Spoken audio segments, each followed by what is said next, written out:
Well, good Thursday morning and welcome to the news now. I'm Cyria Sandlin. It is the 3rd of January, but it definitely doesn't feel like it outside. Let's head on over to Cutter Martin to see how long these above average temperatures will last.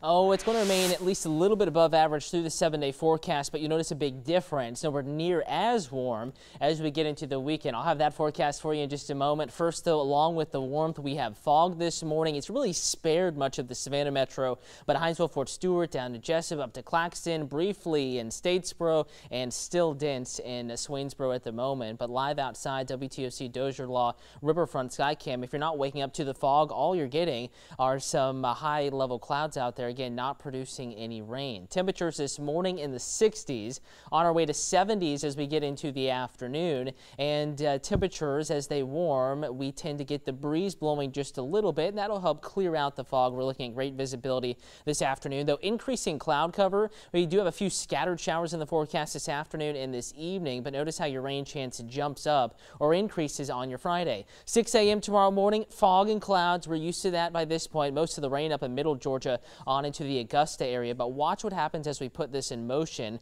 By noon, lunchtime, rain approaching our western communities, maybe already raining a little bit in Bullock County, Candler and Jenkins counties, Medgar-Millen area, Sylvania. That's at noon. Still dry at the coast, I-95 corridor.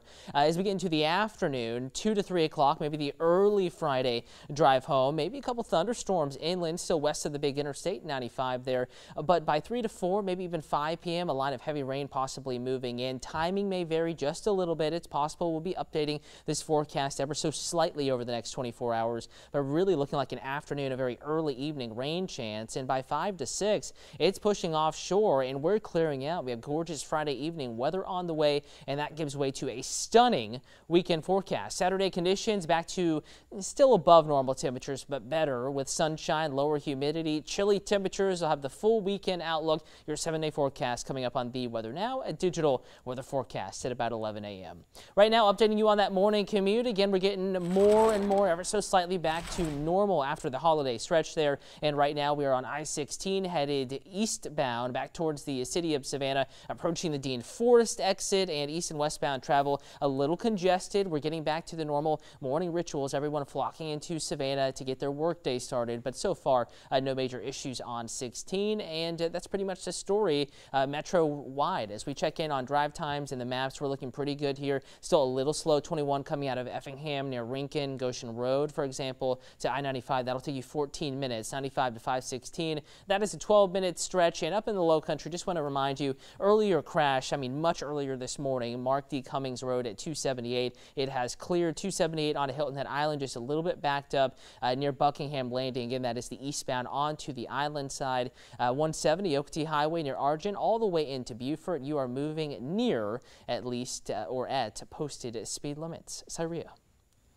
Well, a community coming together in the face of tragedy. 17-year-old Tyrese Carter was gunned down in the Starland district in Savannah early yesterday morning. His friends and family honored him with a candlelight vigil last night. It was held outside of the Crayola Cafe in Savannah, where Carter was performing for a New Year's teen party. Carter was a local musician known as Huncho Reese. His father wants anyone with answers to speak out.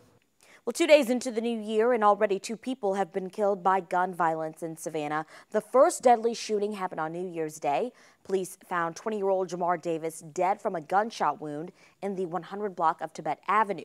They tell us it's being investigated as a homicide. If you have any information about either case, call police or Crime Stoppers right away.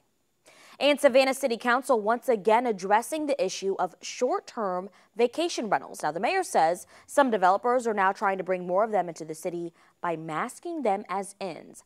Zach Logan is live at Savannah City Hall with how council plans to address the issue.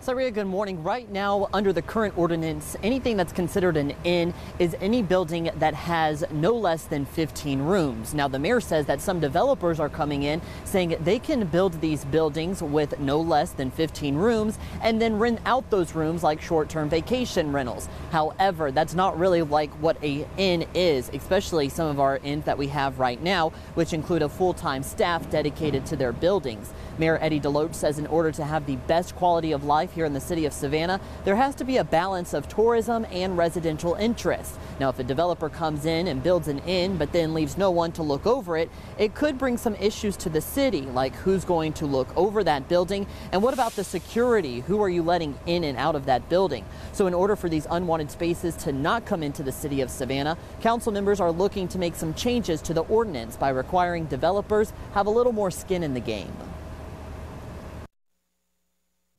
There's some folks that have them out there that are doing great with them. People enjoy coming here. They enjoy having a great time. They enjoy going home. But then you have others that it's all about the dollar and not concerned about anything other than the dollar. So this is what council is looking to add. Now it says in order to be considered an inn or a bed and breakfast, the owners must have a building that has no less than 15 rooms, but they also must occupy their own buildings or employ a full-time staff. That way, these short-term vacation rentals won't be able to be included in that term. Now, today's meeting is scheduled for 2 this afternoon. We will have a reporter there, and we will provide you with the latest updates later on the news this evening. Reporting live from Savannah City Hall this morning, Zach Logan, WTOC News.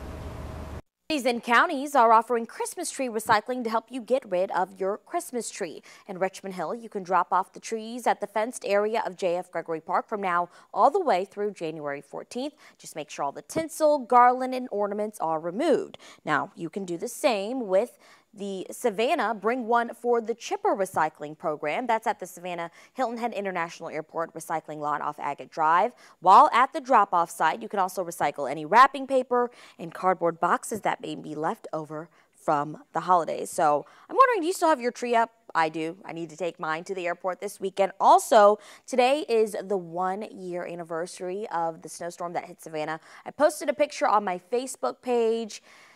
Can you believe it? That is Jones Street 1 year ago today. I'm wondering if any of you missed the snow or just thought it was like, you know, a one-time thing that you're glad to see gone. I want to read you some of these comments. Charlotte says, I don't miss the snow. I miss the sun and long days.